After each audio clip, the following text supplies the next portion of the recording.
นครหลวงเวียงจันทร์ยามแรงก็จะมีคนมาเดินออกกำลังกายหลายเนาะแต่ละวันซึ่งวันนี้เขาก็เลิกเวียกแล้วก็ก่อนจะกลับบ้านได้มาเดินเล่นก็เลยถ่ายคลิปให้โมเพื่อนๆทาง YouTube เขาได้เบิ่งกันแล้วก็ฝากหมู่เพื่อนกดไลค์กดแชร์กด Subscribe สเป็นกำลังใจให้เราในเด้อภาพบรรยากาศก็จะประมาณนี้นะคอยคำยามแรง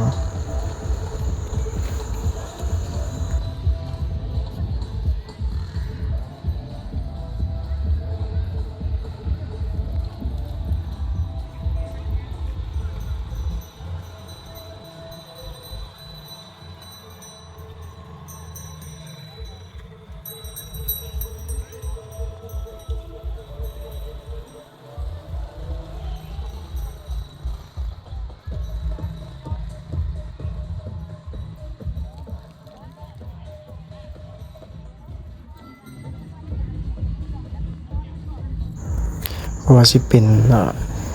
ผู้ใหญ่คนสูงวัยหรือว่าวัยรุ่นนักเรียนนักศึกษาคนทำงานหาเวลาว่างมาเดินเล่นออกกำลังกาย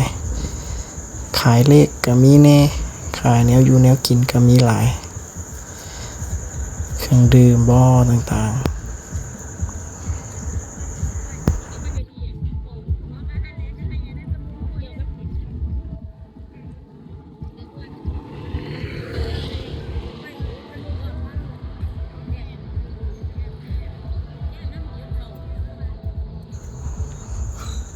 ตัดภาพมานี่ก็จะเป็น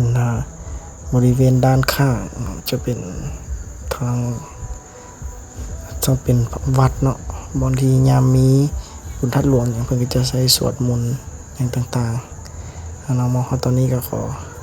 ขอบใจขอให้หมู่เพื่อนกดไลค์กดแชร์มีอย่างตามีที่ชมก็ช่วยคอมเมนต์เป็นกำลังใจให้สนาสิน Channel ด้วยเด้อขอบใจ